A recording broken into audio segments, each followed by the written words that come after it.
آج ہم دیکھ رہے ہیں کہ کس قدر بے دینی کا حالت ہے، خصوصاً اپنی بچیوں پر ہمیں نظر رکھیں. جو ہماری بچیاں کالج جا رہی ہیں کن حالات سے وہ گزر رہی ہیں. کہیں بچیاں ٹھیک ہیں تو ان کو پریشان کیا جاتا ہے اور ماں باپ اپنے گھروں سے برقعے کے ساتھ، دستانوں کے ساتھ، موزوں کے ساتھ بیچتے ہیں اور بعد میں یہ خبر ملتی ہے کہ بچی کہیں اور چلی گئی.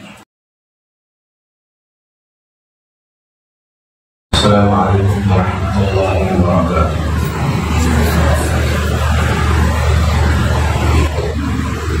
الحمد لله نحمده ونستعينه ونستغفره ونؤمن به ونتوكل عليه ونعوذ بالله من شرور أنفسنا ومن سيئات أعمالنا. من يهده الله فلا مضل له ومن يضلله فلا هادي له. ونشهد أن لا إله إلا الله وحده لا شريك له. ونشهد أن سيدنا وسندنا وشفيعنا وحبيبنا ومولانا محمدا عبده ورسوله. أما بعد فأعوذ بالله من الشيطان الرجيم. بسم الله الرحمن الرحيم. لا تقنطوا من رحمة الله. صدق الله العظيم وصدق رسوله النبي الكريم وعلى آله وأصحابه أجمعين والحمد لله رب العالمين. محترم حضرات، بزرگوں اور بھائیوں، قرآن کریم کی ایک مختصر سی آیت میں نے آپ کے سامنے تلاوت کی ہے جس کا ترجمہ ہے اللہ کی رحمت سے مایوس نہ ہونا. اس چھوٹی سی آیت میں اللہ تعالیٰ نے بہت عبرت کا سبق دیا ہے اور ہمیں بتایا ہے کہ اللہ کی ذات سے نا امیدی نہیں ہونی چاہیے، اللہ کی رحمت پر اعتماد ہونا چاہیے اور اللہ کی رحمت پر یقین ہونا چاہیے. تو اللہ تعالیٰ کامیابی عطا فرماتے ہیں. حضرت تھانوی علیہ رحمہ فرماتے ہیں کہ حضرت جنید بغدادی رحمت اللہ علیہ کے وفات کے بعد حضرت جنید بغدادی کو کسی شخص نے خواب میں دیکھا اور معلوم کیا کہ حضرت آپ اتنے بڑے ولی، آپ اتنے بڑے قطب، آپ اللہ کے اتنے برگزیدہ بندے تھے، اللہ تعالیٰ نے آپ کے ساتھ کیا معاملہ فرمایا، اللہ نے آپ کو کن انعامات سے نوازا اور آپ کی مقبولیت کیا رہی. حضرت جنید بغدادی رحمت اللہ علیہ نے جواب دیا، بھائی سارے علوم و حقائق سب فنا ہو گئے، یہاں کچھ کام نہیں آئے. یہ کون فرما رہے ہیں؟ حضرت جنید بغدادی فرمایا اگر کچھ کام آئی تو صرف 2 چھوٹی چھوٹی رکعتیں کام آئی جو آدھی رات کو میں پڑھا کرتا تھا. یعنی حضرت جنید بغدادی رحمت اللہ علیہ فرماتے ہیں کہ تہجد کی نماز کام آئی، تہجد کی نماز کام آئی. ایک مجلس میں اللہ کی رحمت کے وسعت کے تعلق سے، اللہ کی رحمت کتنی وسیع ہے اس کے تعلق سے ذکر کرتے ہوئے فرمایا کہ حدیث میں آتا ہے کہ رسول اللہ صلی اللہ علیہ وسلم نے ارشاد فرمایا سب سے آخر میں جو گنہگار جہنم سے نکالا جائے گا اس کی کیفیت کیا ہوگی، وہ کس حال میں ہوگا.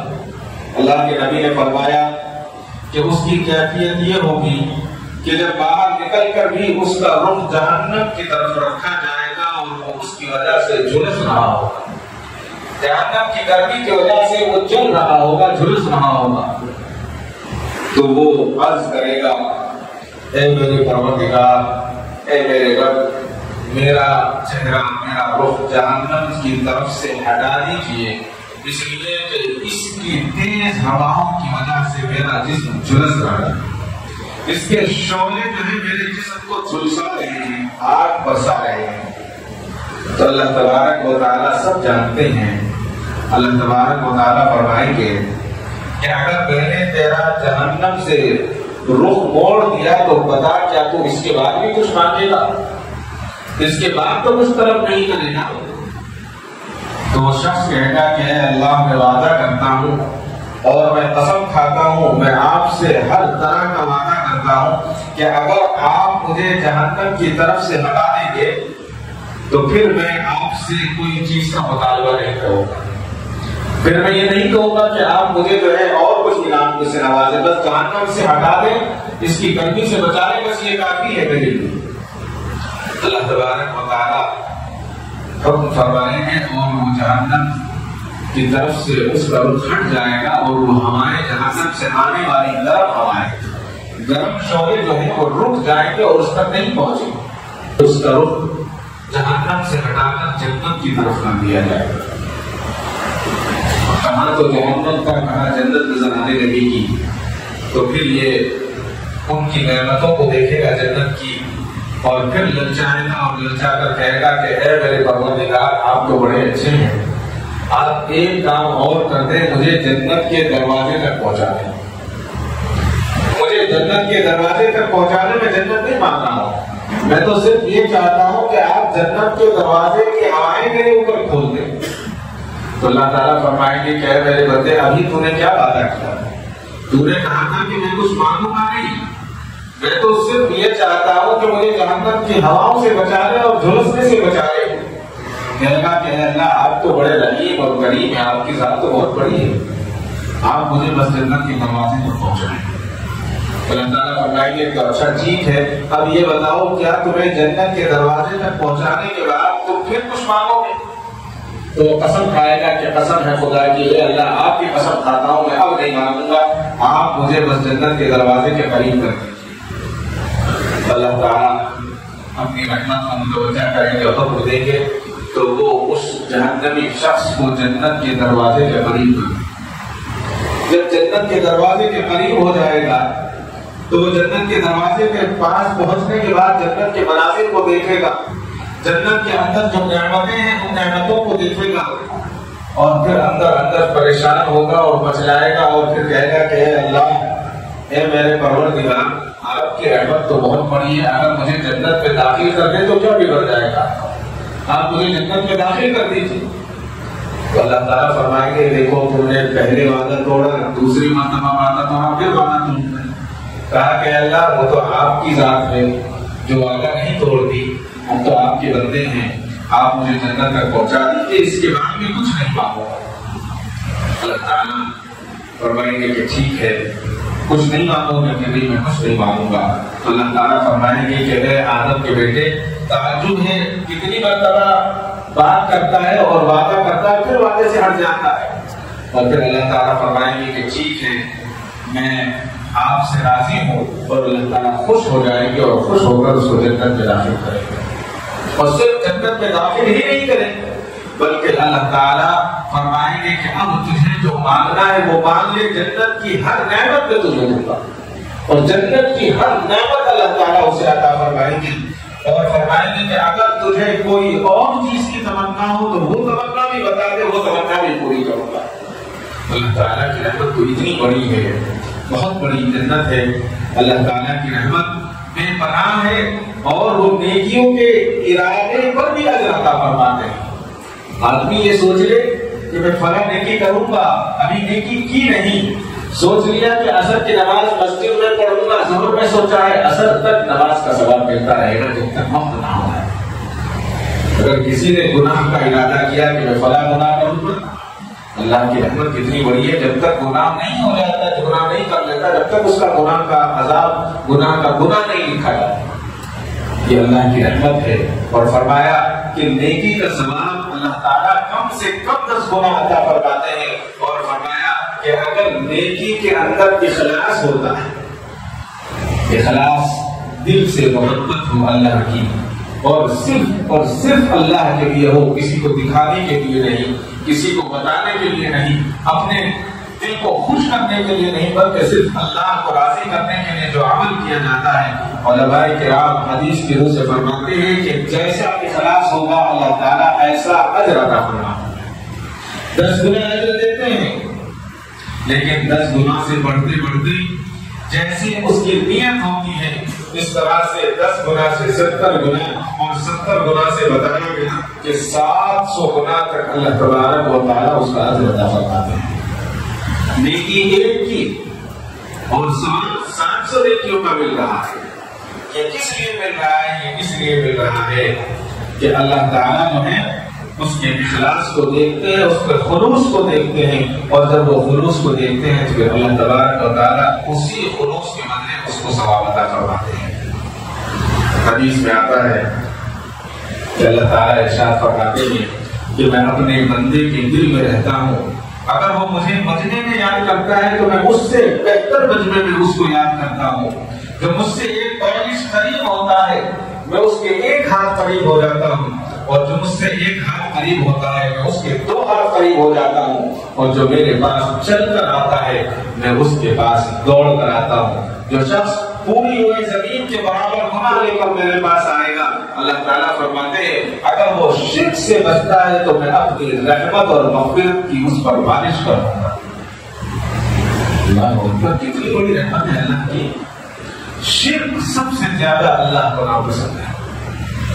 غیر اللہ سے مانگنا یہ اللہ کو پسند ہے، اللہ کو بالکل پسند ہے. آج کل الگ الگ کیٹیگری کا زمانہ ہے. پہلے کیا ہوتا تھا، ایک ڈاکٹر کے پاس چلے گئے، سر کے درد کی دوا بھی دیتا تھا، دانت کے درد کی دوا بھی دیتا تھا، پیٹ کے درد کی دوا بھی دیتا تھا. زمانہ بدلا، ماڈرن زمانہ ہوا، ٹیکنالوجی نے ترقی کی. آنکھ کا ڈاکٹر الگ، دانت کا ڈاکٹر الگ، پیٹ کا ڈاکٹر الگ، پیر کا ڈاکٹر الگ. اسی طرح سے ہم نے مختلف لوگ بھی بنا لیے، مختلف پیر بنا لیے کہ فلاں پیر کے پاس جائیں گے کینسر کا علاج ہوگا، فلاں پیر کے پاس جائیں گے بچے ملیں گے، فلاں پیر کے پاس جائیں گے دولت ملے گی، فلاں پیر کے پاس جائیں گے جادو ہٹ جائے گا. پیر منگل چارشنبہ کوئی نہیں ہے سوائے اللہ کی ذات کے. جو بھی کرنے والی ذات ہے صرف اللہ کی ہے. یقین یہ ہونا چاہیے کہ صرف اللہ کرنے والے ہیں، اس کے علاوہ کچھ نہیں ہے. اگر یہ یقین ہے تو اللہ کی رحمت ضرور متوجہ ہوگی. اللہ سارے گناہوں کو معاف کر دیں گے، شرک کو کبھی معاف نہیں کرے. ابھی ایک صاحب کے تعلق سے بتا رہے تھے، کسی کا نام لینا اچھا نہیں ہے. وہ کہہ رہے ہیں کہ آپ فلاں صاحب سے بات کیجیے، ان سے پوچھیے، وہ ہر چیز بتائیں گے کہ فلاں اعظم صاحب سے مل جائے گی، آپ کو فلاں شیخ سے مل جائے گی، فلاں دوست سے مل جائے گی. دنیا کی ساری چیزیں ان سے ملیں گی سوائے چندے کے. چندہ جب مانگنے کا معاملہ آتا ہے تو کہتے ہیں کہ یہ آپ بھی دے گا، باقی سب چیزیں فلاں پیر صاحب دے گا. یہ دھوکے ہیں، دنیا کے دھوکے ہیں، اور بہت بڑے دھوکے ہیں. اللہ کی رحمت بہت بڑی ہے. اللہ کی رحمت بڑی متوجہ ہوتی ہے کہ جب انسان اللہ کی طرف متوجہ ہوتا ہے شرک کو چھوڑ کر، تو اللہ تعالیٰ اس کی بات کو سنتے ہیں اور اسے ہدایت فرماتے ہیں. احادیث میں بار بار ہم نے یہ واقعہ پڑھا ہے کہ کافر اللہ کے دربار میں حاضر ہوگا، اس کے اعمال نامے میں نیکیاں نہیں ہوں، بالکل خالی جائے گا. اس کے پاس ایک عمل ہوگا، وہ عمل یہ ہوگا کہ وہ کاروبار میں دوسروں کا آسانیاں پیدا کرنے والا ہوگا. مثال کے طور پر میرا کاروبار دوا کا ہے، اگر کوئی مجھ سے آ کر یہ پوچھے کہ یہ کاروبار میں کرنا چاہتا ہوں، کس طرح کرنا چاہتا ہوں، تو میں اس کے لیے راستہ بتاؤں، میں اس کو صحیح مشورہ دوں.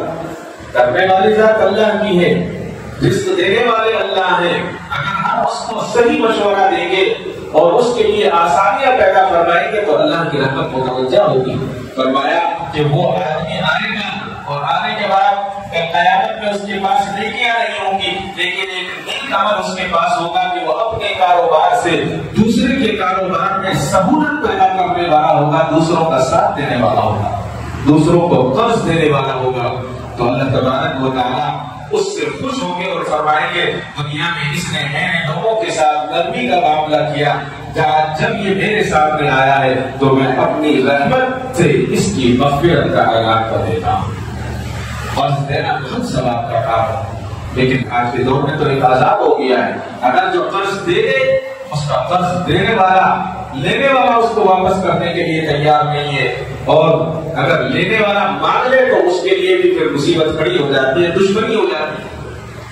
قرض کے تعلق سے احادیث میں آیا ہے کہ جو آدمی جس کو جتنا قرض دے جبکہ وہ پیسہ اس کو واپس آنے والا ہے، اگر کسی نے کسی کو 500 روپے قرض دیے تو جیسے ہی صبح کا سورج طلوع ہوتا ہے اللہ تعالیٰ 500 روپے صدقہ کرنے کا اس کو ثواب عطا فرماتے ہیں، جبکہ اس نے صدقہ کیا نہیں، صرف اپنے ایک بھائی کی ضرورت کو پورا کیا ہے۔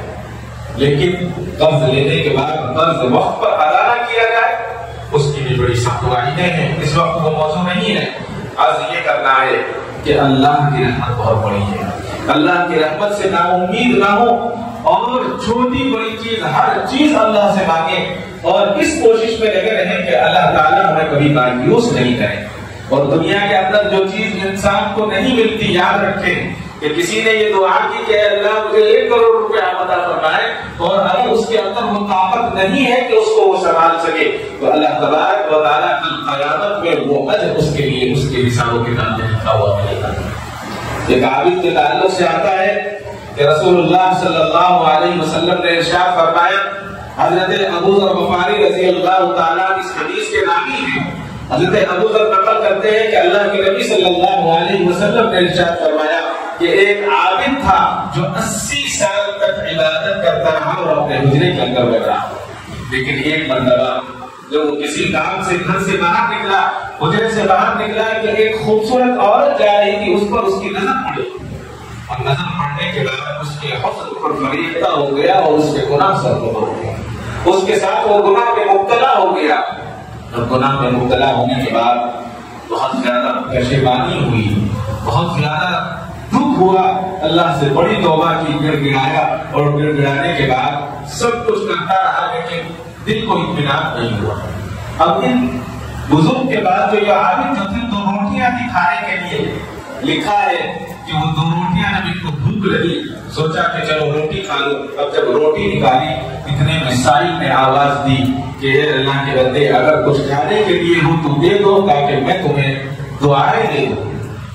اب ایک طرف گناہ کیا ہے اس کی ندامت، دوسری طرف بھوک لگی ہے، پریشانی کا عالم ہے، لیکن فقیر کی صدا پر دل نے کہا کہ اس کو دے دینا چاہیے، دونوں کی دونوں روٹیاں دی اور اس فقیر کو دے دی، اور فقیر کو دینے کے بعد وہ دعا دیتا ہوا چلا گیا۔ اللہ تبارک و تعالیٰ کو یہ اگر اتنی پسند آئی، اللہ کے نبی صلی اللہ علیہ وسلم نے ارشاد فرمایا کل قیامت کے دن جب وہ عابد اللہ کے سامنے حاضر ہوگا تو اللہ تعالیٰ اس کے 80 سال کی عبادت کے بجائے ان 2 روٹیوں کے صدقے میں اللہ تبارک و تعالیٰ اس کی مغفرت فرمائے، اس لیے کہ اس نے انسانیت کا درس دیا، اس نے انسانیت کو ملحوظ رکھا، اور اللہ تبارک و تعالیٰ کو وہ 2 روٹیاں دینا اس اللہ کو اتنا پسند آئے گا، اتنا پسند آئے گا کہ اس کی ساری نیکیاں ایک طرف، لیکن اللہ کی رضا کے لیے اس نے 2 روٹیاں جو فقیر کو دی تھی، اللہ تبارک و تعالیٰ ان 2 روٹیوں کے دوپہر میں اپنا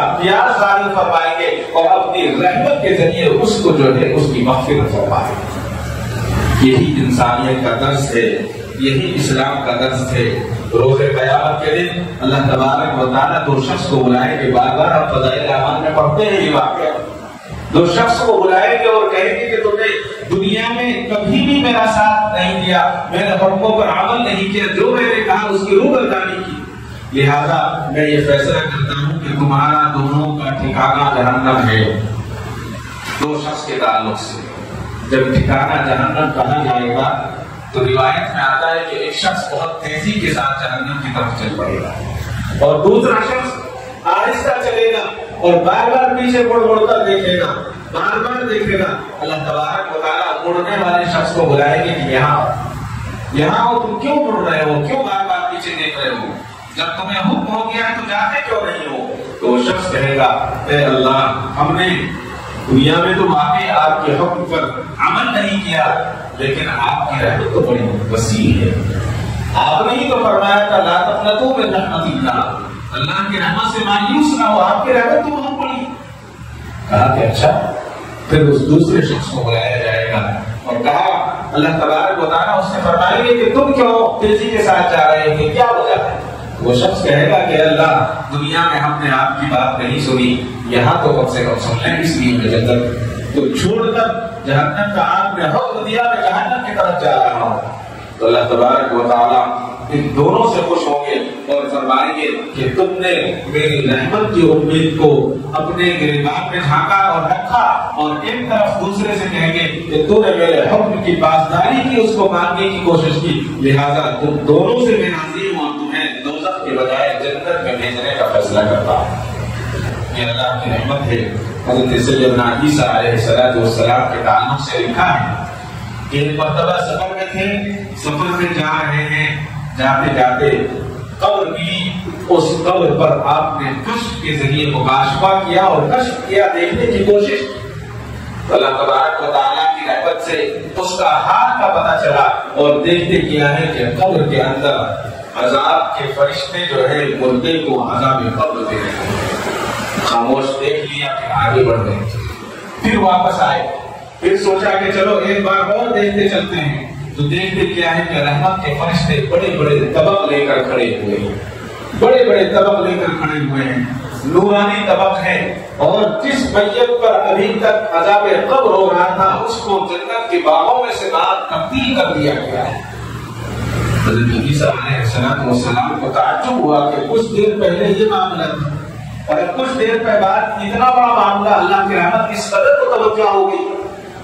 اللہ تبارک و تعالیٰ سے دعا کی، نماز پڑھی اور اللہ سے معلوم کیا کہ اللہ یہ کیا معاملہ ہے، یہ کیا معاملہ ہے۔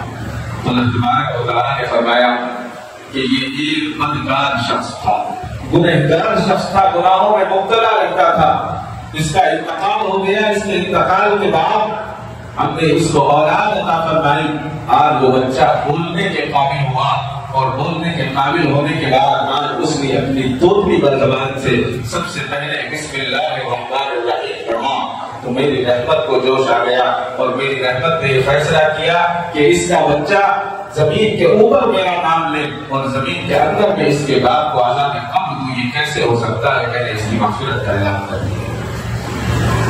اللہ اکبر۔ بچے کے بسم اللہ پڑھنے پر اللہ تبارک و تعالیٰ نے باپ کی مغفرت فرمائی، باپ کی مغفرت فرمائی۔ بات اصل یہی ہے کہ اسلام بڑا خوبصورت مذہب ہے، لیکن شرک سے ہٹ کر اگر ہم اللہ کی عبادت کریں گے، اللہ سے مانگیں گے، اللہ سے جڑیں گے، تو اللہ تبارک و تعالیٰ دنیا بھی عطا فرمائیں گے اور دین بھی عطا فرمائیں گے۔ صحابہ کی زندگی کو اٹھا کر دیکھیں، گزشتہ جمعہ میں نے عرض کیا کہ پوری خاندان نے شہادت کو پیش کیا، شہداء کربلا نے پورے خاندان نے اپنی شہادت کو پیش کیا، اور آج بھی جو لوگ اسلام کے لیے، دین کے لیے اپنے آپ کو جہاد میں لگائے ہوئے، ان کا بہت بڑا مرتبہ ہے، ان کے مرتبے کو ہم پہنچ نہیں سکتے، سمجھ نہیں سکتے۔ صحابہ کی زندگی کو اٹھا کر دیکھیں کہ انہوں نے کس قدر تکلیفیں برداشت کی۔ حضرت سہیل رضی اللہ تعالیٰ ابتدا میں مسلمان ہونے والے شخصوں میں سے ایک شخص تھے، حضرت عمار رضی اللہ تعالیٰ۔ حضرت عمار کے تعلق سے آتا ہے کہ نبی کریم صلی اللہ علیہ وسلم حضرت عقب کے مکان پر جب بیٹھ کر تبلیغ فرمایا کرتے تھے، لوگ چھپ چھپ کر اللہ کے نبی سے ملا کرتے تھے، تو ایک مرتبہ حضرت عقب کے مکان پر عمار رضی اللہ تعالیٰ تشریف لے گئے، اسی وقت حضرت سہیل رضی اللہ تعالیٰ پہنچے۔ حضرت سہیل نے پوچھا کہ عمار یہاں کیسے آنا ہوا؟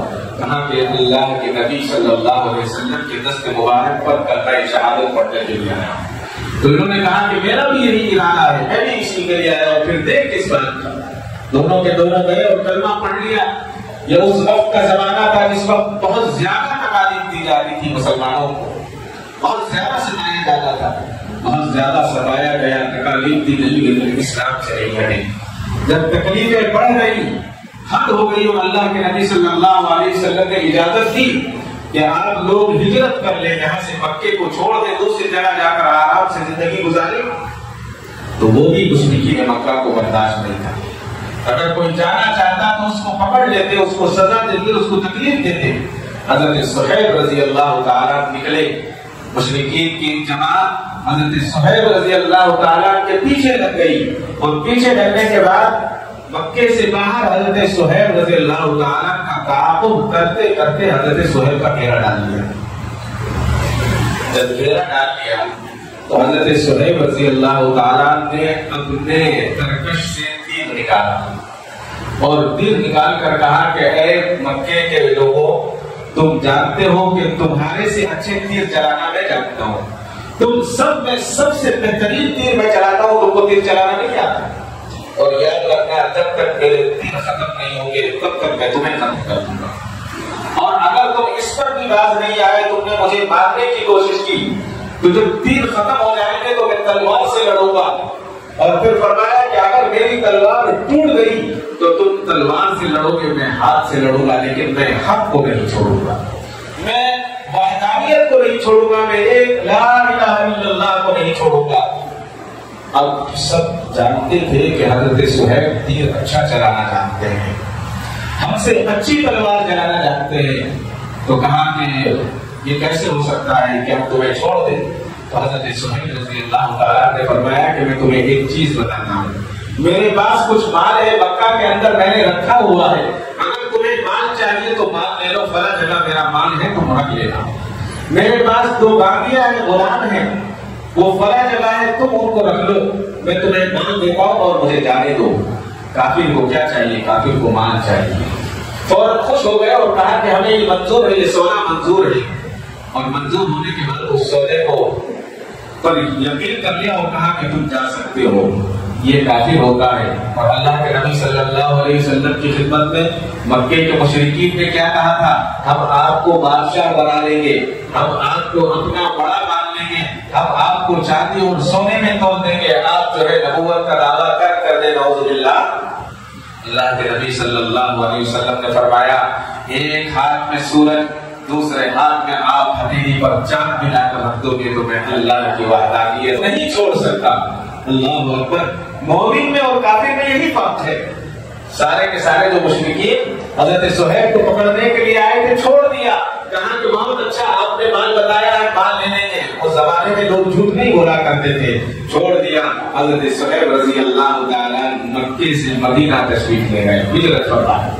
اب جب ہجرت فرمائی اللہ کے نبی صلی اللہ علیہ وسلم اس وقت مدینے میں مسجد قباء کے پاس تشریف فرماتے، حضرت صہیب رضی اللہ تعالیٰ اللہ کے نبی صلی اللہ علیہ وسلم کی خدمت میں پہنچ جاتے ہیں۔ اللہ کے نبی صلی اللہ علیہ وسلم کو اللہ نے وحی کے ذریعے یہ خوشخبری سنا دی تھی کہ صہیب بھی ہجرت کر کے مکہ سے مدینہ آ رہے ہیں، اور اللہ تعالیٰ نے قرآن کی آیت ارشاد فرمائی تھی، قرآن نے حکم فرمایا تھا 5 لوگ ایسے ہیں جو اللہ کی رضا کے لیے اپنی جان کو خرید لیتے ہیں اور اللہ تعالیٰ بندوں پر مہربان ہے۔ اللہ کی قرآن کی یہ آیت جب اللہ کے نبی صلی اللہ علیہ وسلم پر نازل ہوئی اور حضرت صہیب پہنچے تو اللہ کے نبی خوش ہو گئے، اور اللہ کے نبی نے ان کو بشارت سنائی، خوشخبری سنائی، اور جب اللہ کے نبی کی خدمت میں پہنچے تو اللہ کے نبی کھجور کھائے، تو حضرت صہیب رضی اللہ تعالیٰ نے بیٹھے اور کھجور کھا رہے تھے، اللہ کے نبی کے ساتھ بیٹھے، تو جب کھجور کھا رہے تھے تو حضرت صہیب رضی اللہ تعالیٰ کی آنکھ آ رہی تھی۔ آنکھ گرمی کی وجہ سے آتی ہے، گرمیوں میں بیماری پھیلتی ہے آنکھوں کی، تو اللہ کے نبی صلی اللہ علیہ وسلم نے حضرت صہیب رضی اللہ تعالیٰ کو دیکھ کر فرمایا کہ صہیب تمہاری آنکھ آ رہی ہے اور تم کھجور کھا رہے ہو، تمہیں کھجور نہیں کھانی چاہیے۔ تو اس زمانے میں بھی مذاق ہوا کرتا تھا۔ حضرت صہیب رضی اللہ تعالیٰ نے فرمایا اے اللہ کے نبی، جو ایک آنکھ آ رہی ہے اس طرف سے نہیں کھا رہا ہوں، دوسری طرف سے کھا رہا ہوں، جو آنکھ نہیں آ رہی ہے ادھر سے کھا رہا ہوں۔ یہ بات کو سنا اور سننے کے بعد اللہ کے نبی صلی اللہ علیہ وسلم بہت مسکرائے اور بڑی آنکھیں دعائیں۔ حضرت صہیب رضی اللہ تعالیٰ کون سے صحابی رسول ہیں؟ یہ وہ صحابی ہیں کہ ایک مرتبہ سیدنا عمر فاروق رضی اللہ تعالیٰ نے فرمایا کہ صہیب تم فضول خرچی کرتے ہو، تم بہت پیسہ خرچ کرتے ہو، جب دیکھتے ہو پیسے نکالتے ہو خرچ کرنے لگتے ہو۔ تو حضرت صہیب نے فرمایا کہ اے عمر، میں فضول خرچی نہیں کرتا، جہاں ضرورت ہوتی ہے خرچ کرتا ہوں، جہاں ضرورت نہیں ہوتی وہاں نہیں کرتا۔ یعنی پیسہ خرچ کرنا چاہیے، اگر آدمی کے پاس اللہ نے ہمت دی ہے، طاقت دی ہے تو اس کو جمع نہیں رکھنا چاہیے، اس کا اظہار ہونا چاہیے۔ آپ کھائیں پیئیں، پہلے اللہ کے راستے میں خرچ کریں، یہ وہ صحابی رسول ہے کہ جب سیدنا عمر فاروق رضی اللہ تعالیٰ کا انتقال ہونے لگا تو اللہ کے اس برگزیدہ رتبے حضرت سیدنا عمر فاروق رضی اللہ تعالیٰ نے وصیت فرمائی کہ میری نماز جنازہ سہیب پڑھ رہی اور حضرت سہیب رضی اللہ تعالیٰ نے حضرت عمر فاروق رضی اللہ تعالیٰ کی نماز جنازہ پڑھائی۔ معلوم یہ ہوا کہ اللہ کے برگزیدہ جو بندے ہوتے ہیں اللہ تعالیٰ اپنے دنیا میں خوب نوازتے ہیں، خوب نوازتے ہیں۔ آج اللہ کی رحمت سے ہم نا امید نہ ہو، اللہ کی رحمت سے امید بھی رکھیں اور اللہ سے اپنے رشتے کو مضبوط کریں۔ اللہ سے بار بار اپنے رشتے کو مضبوط کرنے کا کیا طریقہ ہے؟ بار بار بتایا جاتا ہے کہ بزرگوں کی صحبت اختیار کی جائے، علماء کی صحبت اختیار کی جائے، اور اگر یہ صحبت نہیں مل رہی ہے تو سب سے آسان اور سہل طریقہ یہ ہے کہ اپنے آپ کو مسجد سے جوڑا جائے اور مسجد سے مضبوط کیا جائے۔ اگر مسجد سے جوڑیں گے تو کامیاب ہوں گے اور مسجد سے نہیں جوڑیں گے تو کامیاب نہیں۔ ساری دنیا میں اسی بات کی محنت ہوتی ہے، اسی بات کی کوششیں چل رہی ہیں، لیکن ہمارا یقین کمزور ہے، اور اگر یقین مضبوط ہو جائے گا تو پھر ساری چیزیں آسان ہو جائیں گی۔ حضرت عمر فاروق رضی اللہ تعالیٰ کے زمانے میں ایک شخص تھا جو گانے گایا کرتا تھا، مسلمان تھا۔ گانے کا مطلب یہ نہیں تھا کہ وہ اس کے پاس کوئی آلات تھے، بس وہ شاعری کیا کرتا تھا اور عشق و معاشرے کی شاعری کیا کرتا تھا اور لوگوں کو شاعری سنایا کرتا تھا۔ بچے بوڑھے جوان اس کی شاعری سنتے، اس سے محظوظ ہوتے۔ آواز بڑی اچھی تھی اللہ کے رسول، اور اس کو کچھ انعام کے طور پر کھانے پینے کے لیے کچھ دے دیا کرتے۔ سیدنا عمر فاروق رضی اللہ تعالیٰ کو جب پتا چلا تو حضرت عمر فاروق رضی اللہ تعالیٰ نے اس پر پابندی لگا دی اور کہا کہ اگر یہ کہیں گاتا ہوا پکڑا گیا تو اس کو سزا دی جائے گی شریعت کے مطابق، اور اس پر جو ہے حد مقرر کی جائے گی کہ یہ لوگوں کو گناہ میں ملوث کرتا ہے، غلط کام کی طرف لوگوں کو متوجہ کر رہا ہے۔ تو جب اس بات کا اسے پتا لگا تو وہ چوری سے سنانے لگا، اس لیے کہ کوئی نام نہیں تھا اس کا، کہیں سے جاتا اور چوری سے کچھ سناتا، کوئی کھانے پینے کو دے دیتا، کھا پی لیتا اور نکل جاتا۔ لیکن پھر جب سختی بڑھتی گئی، سیدنا عمر فاروق رضی اللہ تعالیٰ کی پولیس نے اس پر سختی کی کہ تم یہ کام نہیں کرو گے، تو یہ کام اس نے چھوڑ دیا۔ گھر کا سامان بکنے لگا، ایک دن ایک سامان بکا، دوسرے دن دو سامان بکے، ہوتے ہوتے اس کا گھر پورا خالی ہو گیا اور اس کے پاس کچھ نہیں رہا۔ تاریخ میں کہ جب اس کے پاس کچھ نہیں رہا اور فاقوں کی زندگی شروع ہو گئی تو فاقوں کی زندگی پر وہ ایک دن خاموشی کے ساتھ جنت البقیع میں گیا، اور جنت البقیع میں جا کر وہ سجدے میں گر گیا، اور سجدے میں گرنے کے بعد اللہ کو پکارنے لگا اور کہا کہ اے اللہ، آج 80 سال کا ہو گیا ہوں، 80 سال تک تیری نافرمانی کی، لیکن آج مجھے افسوس ہے کہ میں نے ساری زندگی اپنی بیکار کر دی ہے، اب مجھے معاف فرما۔ اب آپ ہی معاف کرنے والے ہیں، اب تو مجھے عمر بھی نہیں چھوڑتے۔ عمر کو دیکھتا ہوں تو ڈر لگتا ہے، جہاں عمر نظر آتے ہیں مجھے یہ ڈر ہے کہ کہیں مجھے کوڑے نہ مارے۔ حضرت سیدنا عمر فاروق رضی اللہ تعالیٰ مسجد نبوی کی زمین پر لیٹے ہوئے آرام فرما رہے ہیں۔ کبھی آگ لگی ہے یا غیب سے آواز آئی، اے عمر کھڑا ہو اور جا جنت البقیع میں، میرا ایک نیک بندہ تجھے پکار رہا ہے، جا اس کی ضرورت کو پوری کر دے۔ تاریخ میں لکھا ہے حضرت سیدنا عمر فاروق رضی اللہ تعالیٰ گھبرا کر تیزی کے ساتھ اٹھے اور اٹھ کر جس حالت میں تھے اسی حالت میں دوڑ لگا دی اور جنت البقیع پہنچے۔ چاروں طرف دیکھا وہاں کوئی نہیں ہے، ایک طرف چھوٹی سی جھاڑیاں تھی، ان جھاڑیوں کی طرف دیکھا تو وہاں سے چیخنے کی اور پکارنے کی آواز آ رہی ہے، اس طرف دوڑے اور جب دوڑ کر قریب پہنچے اور اس شخص نے دیکھا، اس گانے والے نے دیکھا کہ عمر آ رہے ہیں تو اس کی حالت خراب ہو گئی کہ عمر فاروق یہاں بھی تجھے پکڑنے کے لیے آ رہے ہیں۔ وہ چلایا اور چلانے کے بعد کہا کہ کون ہے؟ حضرت عمر نے کہا کہ میں عمر ہوں، کیا بات ہے، کہاں نکلو تم؟ اس نے کہا کہ میں نے تو اب گانا نہیں گایا، میں نے تو چھوڑ دیا ہے گانا۔